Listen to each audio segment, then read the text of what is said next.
Assalamualaikum warahmatullahi wabarakatuh. Salam sejahtera untuk kita semua. Om Swastiastu, Namo Buddhaya, salam kebajikan. Dalam kesempatan kali ini, kami dari kelompok 2 mata kuliah Geohistory Offering Day tahun 2018 akan mempresentasikan hasil diskusi kami terkait dengan tema Geohistory Lembah Sungai Eufrat dan Tigris, bangsa Sumeria sampai Babilonia abad 3200 sebelum Masehi sampai 1712 sebelum Masehi. Anggota dari kelompok kami ada 3. Yang pertama adalah Doni Maulana, kemudian saya sendiri Nursela Yunika Mesita, dan yang ketiga adalah Rahmat Ganjar. Sebelum lebih jauh, penting diketahui terkait dengan peta kondisi fisik alamiah lembah Sungai Eufrat dan Tigris.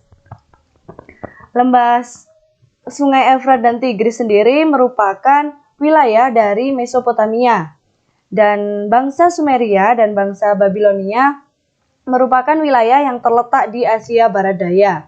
Wilayah Mesopotamia sendiri terbentang dari kaki bukit Taurus Armenia di bagian utara sampai pada Teluk Persia di bagian selatan. Sedangkan di bagian barat dibatasi oleh gurun pasir Suriah dan juga di bagian timur dibatasi oleh pegunungan Zagros. Kemudian bangsa Sumeria dan bangsa Babilonia menghasilkan kebudayaan khususnya dalam bidang religi dan terbagi ke dalam 2 bagian, yaitu yang pertama adalah peralatan religi dan yang kedua adalah tempat religi berupa zigurat-zigurat yang terbentang di sepanjang aliran Sungai Eufrat dan juga Sungai Tigris. Pembahasan kali ini dilatar belakangi karena pertanyaan mengapa penduduk bangsa Sumeria dan Babilonia secara terus-menerus tidak berpindah tempat di lembah Sungai Eufrat dan Tigris. Dan selain itu juga dilatar belakangi karena kurangnya sumber tertulis yang menyatakan adanya hubungan antara kondisi fisik alamiah dengan persebaran hasil kebudayaan lembah Sungai Eufrat dan juga Tigris. Nah, berdasarkan kebudayaan yang ada pada lembah Sungai Eufrat dan Tigris, tidak diketahui alasan terbentuknya kebudayaan religi yang ada. Nah, bahkan belum juga diketahui apakah ada hubungan antara kondisi fisik alamiah dengan persebaran kebudayaan yang ada di lembah Sungai Eufrat dan juga Tigris.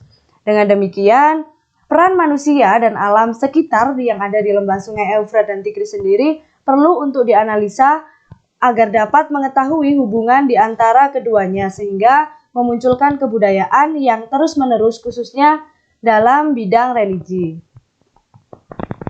Dalam pembahasan kali ini kami mengambil 3 rumusan masalah. Yang pertama adalah bagaimana kondisi fisik alamiah lembah Sungai Eufrat dan Tigris pada masa Sumeria sampai Babilonia abad 3200 sebelum Masehi sampai 1712 sebelum Masehi.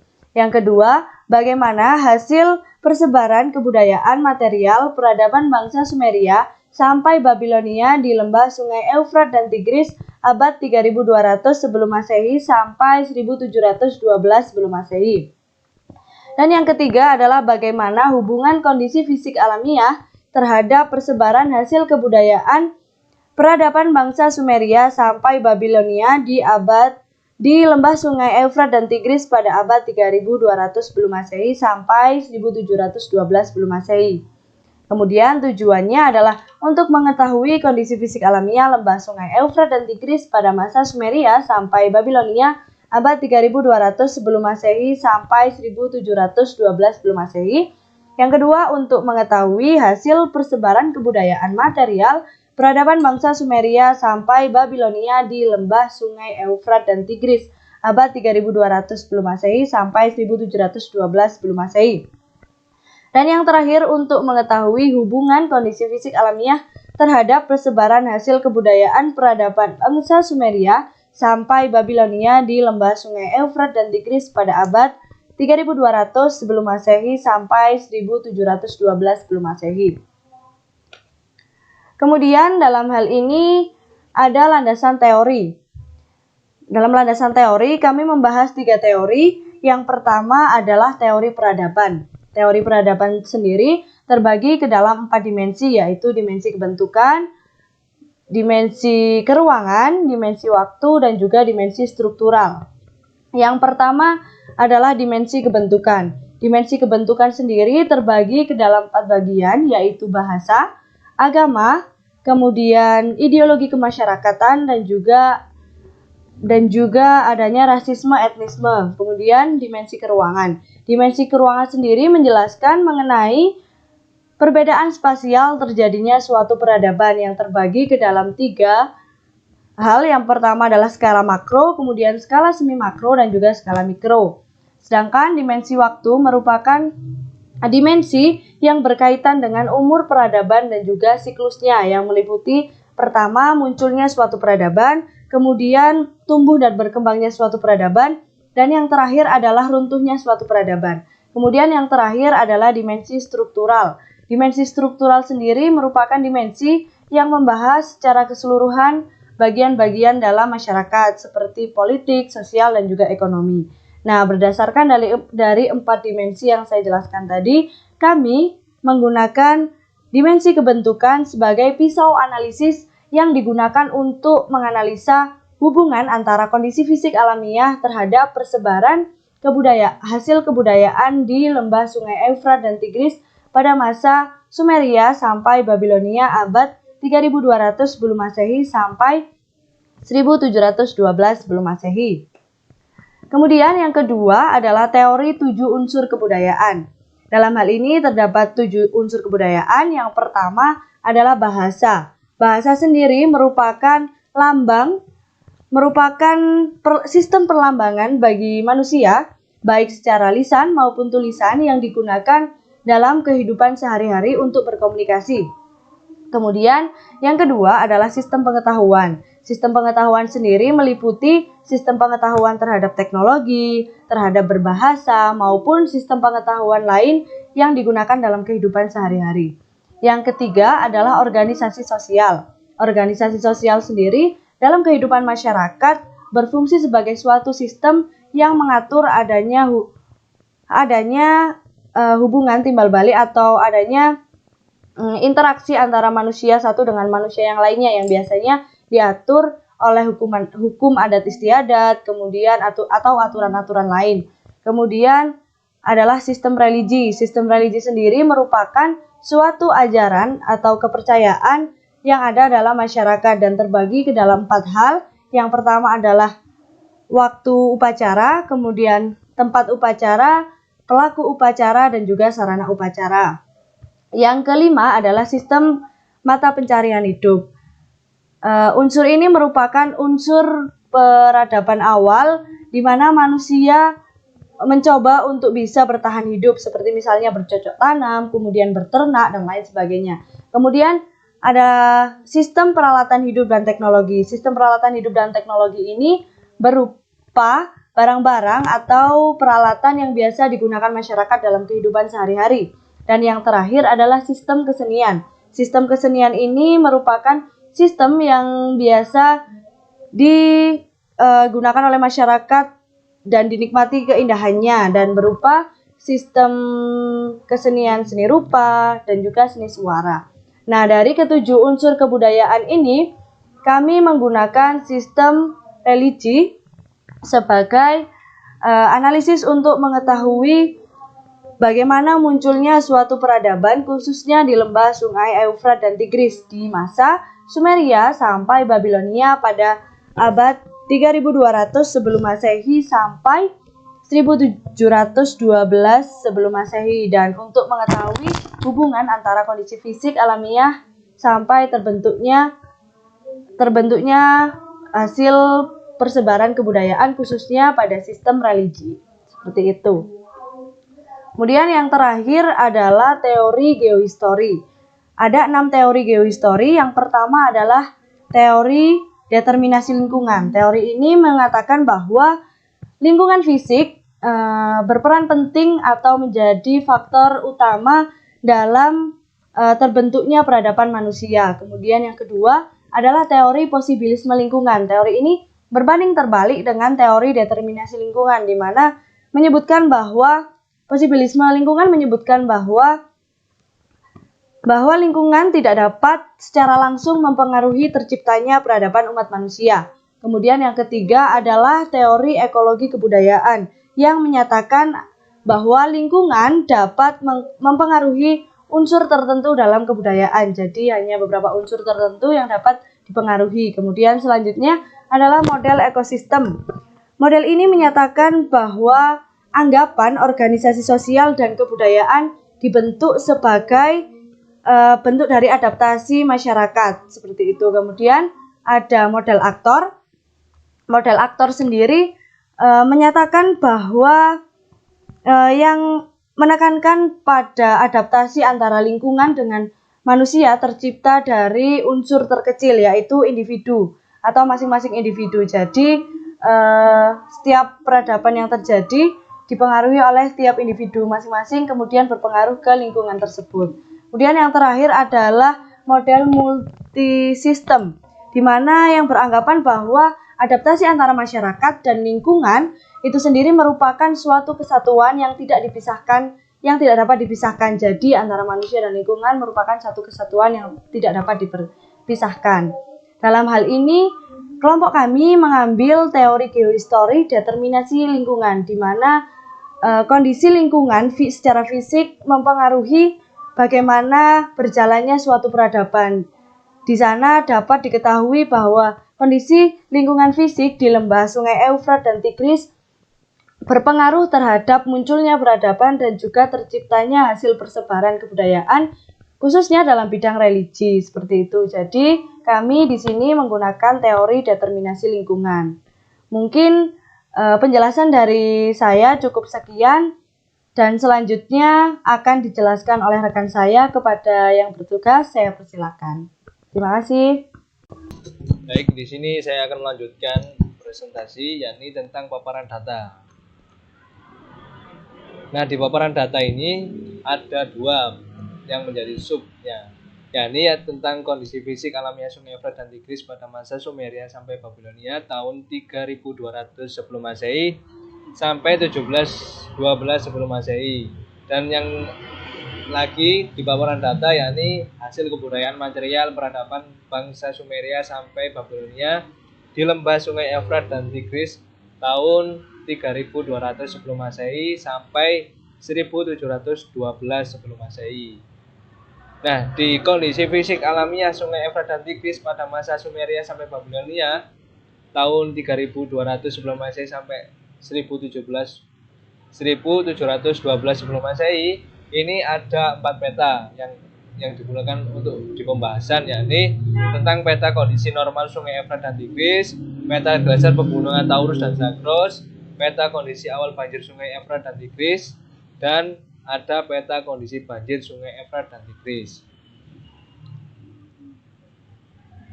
Nah, selanjutnya yakni tentang paparan hasil kebudayaan material peradaban bangsa Sumeria sampai Babilonia di lembah Sungai Efrat dan Tigris tahun 3200 sebelum Masehi sampai 1712 sebelum Masehi. Ini ada tempat religi. Nah, tempat religi ini digunakan sebagai tempat peribadatan, begitu. Nah, ini ada 14 tempat religi. Nah, tempat religi yang dinamai zigurat ini diartikan sebagai bangunan yang berfungsi sebagai sebuah kuil pemujaan. Nah, ini ada 14. Adapun di 14 ini berdiri di setiap kota di masa ini. Dengan berdirinya tempat religi berupa zigurat ini digunakan sebagai tempat peribadatan untuk memuja atau melakukan ritual terhadap dewa pelindung kota, khusus kota, begitu. Ini dari zigurat. Nah, selain ada zigurat tadi sebagai bangunan peribadatan, dari hasil paparan hasil kebudayaan material peradaban bangsa Sumeria sampai Babilonia ini ada peralatan atau sarana religi. Nah, di sini ada relief dewa Enlil, An, Enki, lalu ada gerabah, relief aksara paku, Victory Stele of Naram-Sin, ada contek Hammurabi, ada relief Dewa Marduk, ada Head of Hammurabi, dan ada patung Arca Dewa. Nah, ini bisa dilihat gambar atau dari paparan data tempat religi. Ini ada 4 dari zigurat tadi yang disebutkan dari daftar rujukan yang ada 14, namun yang berhasil ditemukan cuma hanya 4. Nah, ini ada zigurat Ur, terus ada zigurat Etemenanki, ada zigurat Nippur, ada zigurat Uruk. Nah, selain tempat religi, ini juga ada gambar tentang peralatan religi. Nah, ini ada patung Arca Dewa berjumlah 8, lalu ada relief aksara atau aksara paku, lalu ada relief Dewa Enlil, An, Enki, lalu ada Head of Hammurabi. Nah, di sini bisa dilihat bahwa ada relief Dewa Enlil sebagai penguasa angin membawa busur. Lalu ada Dewa An, ini bersayap begitu, sebagai dewa langit. Lalu ada Dewa Enki sebagai penguasa tanah dan air.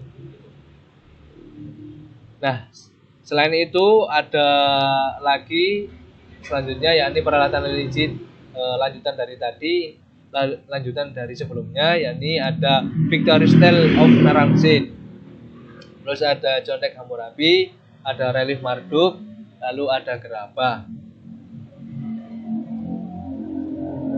Nah, selanjutnya masuk ke pembahasan tentang kebudayaan lembah Sungai Efrat dan Tigris masa Sumeria sampai Babilonia abad 3200 sebelum Masehi sampai 1712 sebelum Masehi sebagai hasil peradaban. Manusia yang mendiami suatu wilayah tertentu tentunya akan melakukan berbagai hal untuk dapat melangsungkan kehidupan atau beradaptasi dengan lingkungannya.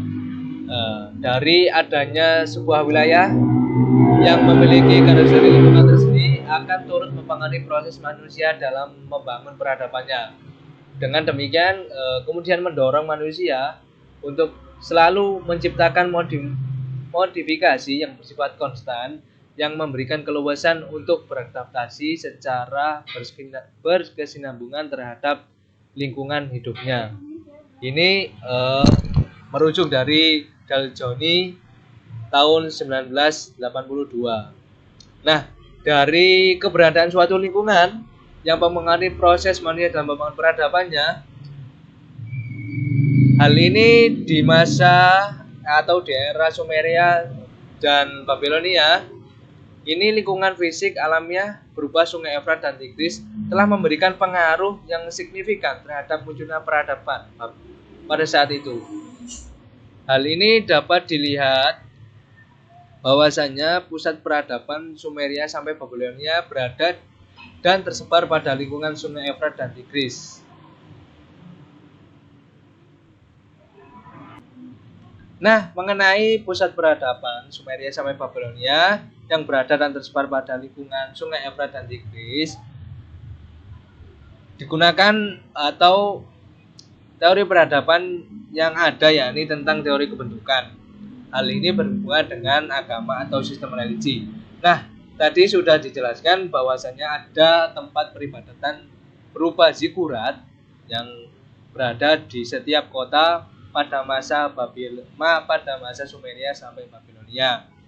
Dan selain itu juga ada relief atau patung sebagai sarana atau peralatan religi gitu. Nah, di sini juga menjelaskan adanya pendekatan determinisme lingkungan, bahwasanya penyokong utama dalam perkembangan kehidupan manusia adalah lingkungan fisik atau alam. Kaitannya dengan bangsa Sumeria sampai Babilonia melalui determinisme lingkungan setidaknya berguna untuk menjelaskan bahwa telah terjadi atau berhubungan dan memiliki pengaruh antara lingkungan fisik di lembah Sungai Efrat dan Tigris terhadap perkembangan atau terbentuknya peradaban maupun kebudayaan masa Sumeria sampai Babilonia. Nah, sehingga dapat diketahui bahwa kebudayaan sebagai hasil perkembangan pola kehidupan suatu masyarakat dibentuk atau muncul sebagai adanya pengaruh oleh lingkungan alam di mana masyarakat itu hidup. Dalam kaitannya hal ini yakni masa bangsa atau masa Sumeria sampai Babilonia. Nah, untuk selanjutnya akan dijelaskan oleh teman saya. Oke, selanjutnya saya akan menjelaskan tentang hubungan kondisi fisik alamiah terhadap persebaran hasil kebudayaan di lembah Sungai Efrat dan Tigris bangsa Sumeria sampai Babilonia abad 3200 sampai 1712 sebelum Masehi. Jadi, di sini adanya kebudayaan itu kan kita masih belum tahu kan, apakah ada hubungan antara kemunculan kebudayaan ini dengan kondisi fisik alamiah Sungai Efrat dan Tigris. Nah, di sini akan kita bahas lebih lanjut terkait hal tersebut. Oke, ini merupakan peta kondisi normal Sungai Efrat dan Tigris.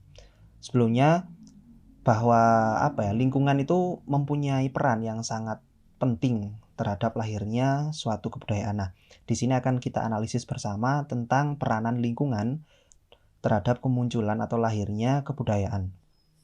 Untuk Sungai Efrat dan Tigris sendiri di sini ada berbatasan dengan beberapa kenampakan alam.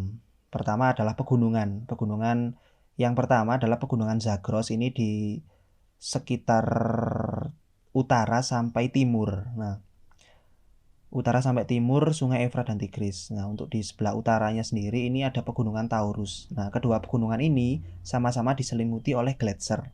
Nah, anehnya pegunungan yang berada di gurun gitu ya, daerah yang sangat panas, tapi di sini mempunyai lapisan gletser di atasnya. Ini kan sangat unik sekali fenomenanya.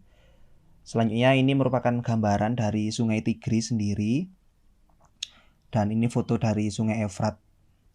Nah, pertemuan dua aliran sungai ini itu bergabung menjadi satu aliran yang diberi nama Shatt al-Arab dan bermuara pada Teluk Persia, seperti pada gambar itu. Untuk sebelah barat sendiri ya, ini berbatasan dengan gurun pasir Suriah. Tuh, untuk ini merupakan peta kondisi normal dari Sungai Efrat dan Tigris. Nah, ini merupakan gambaran penampakan Sungai Efrat dan Tigris. Seperti dilihat kan, ini kan di dataran yang sangat gersang gitu loh.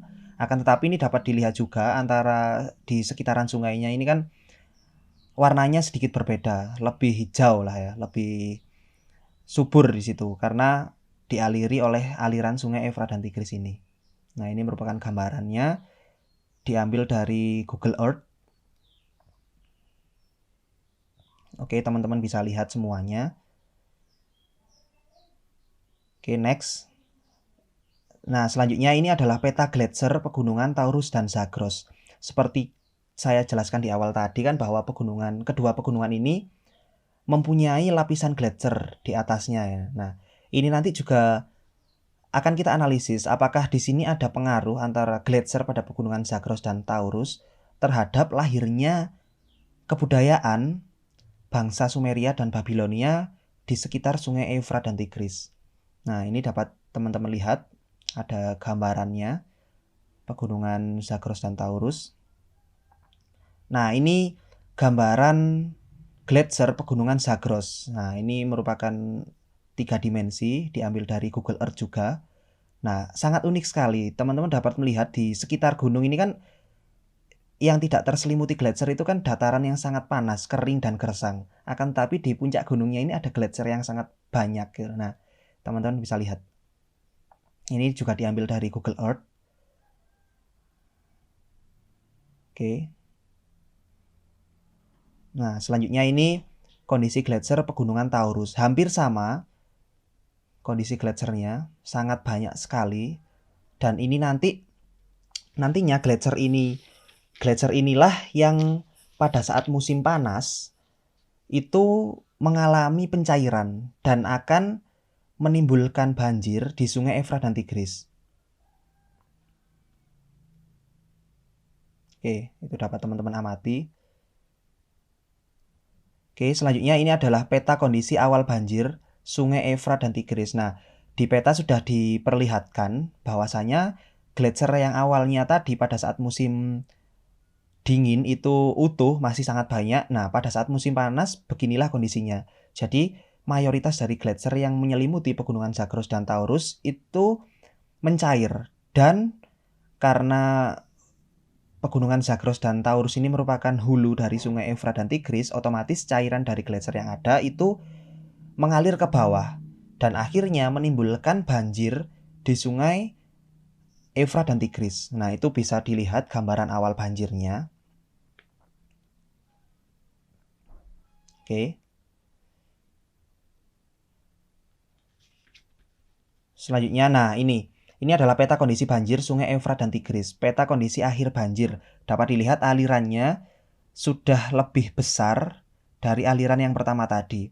Nah, di sini juga gletser yang ada pada pegunungan Taurus dan Zagros sudah habis dan semuanya itu mencair dan mengalir ke Sungai Efrat dan Tigris.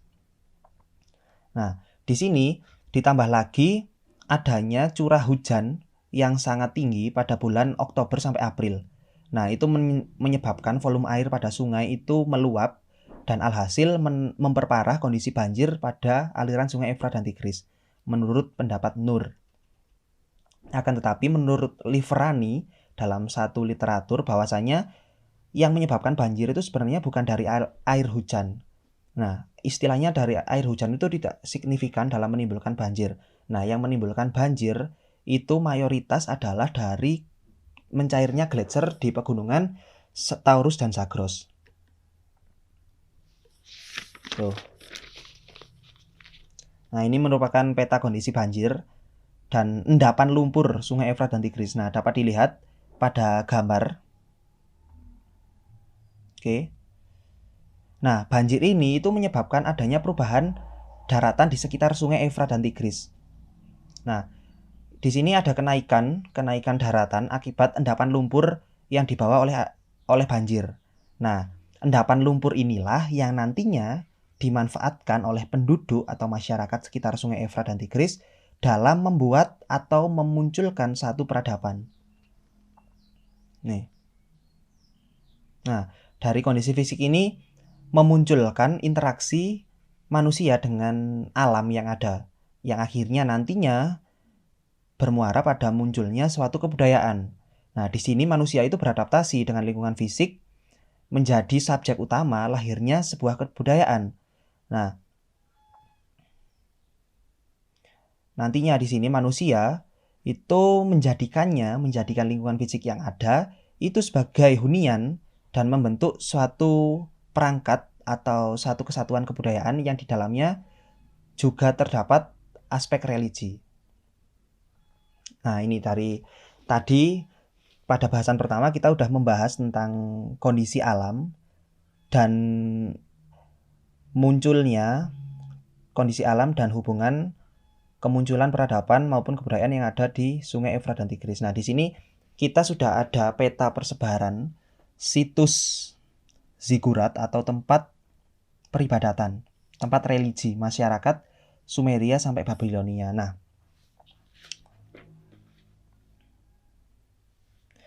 Nah, di sini dapat kita lihat adakah hubungan antara kondisi fisik alam tadi yang saya jelaskan tadi di awal, kan ada gletser di pegunungan, terus ada dua sungai, terus ada banjir. Nah, dengan kemunculan hasil kebudayaan ini. Nah, setelah dianalisis bahwasanya ada hubungan yang sangat erat antara kemunculan kebudayaan yang ada di lembah Sungai Efrat dan Tigris dengan keadaan alam. Yang mana dari keadaan alam yang telah dijelaskan tadi itu bermuara pada kemunculan kebudayaan, seperti persebaran tempat peribadatan atau religi yang terletak di sekitaran Sungai Efrat dan Tigris. Nah, kenapa kok munculnya atau masyarakat pada saat itu membangun zigurat atau tempat religi ini di sekitaran Sungai Efrat dan Tigris? Soalnya bahan pembuatan zigurat sendiri adalah berasal dari lumpur dari endapan aliran banjir yang berada di Sungai Efrat dan Tigris. Seperti itu. Selain itu, di sana juga ada kepercayaan bahwasanya representasi dewa yang dipuja oleh masyarakat Mesopotamia, dalam hal ini Sumeria dan Babilonia, itu merupakan representasi dari penguasa alam. Misalkan Dewa Marduk sebagai penguasa para dewa. Terus ada lagi Dewa Enlil sebagai dewa angin. Ada lagi Dewa An sebagai dewa langit dan Dewa Enki sebagai dewa air dan tanah. Ada lagi Dewa Tiamut sebagai dewa banjir.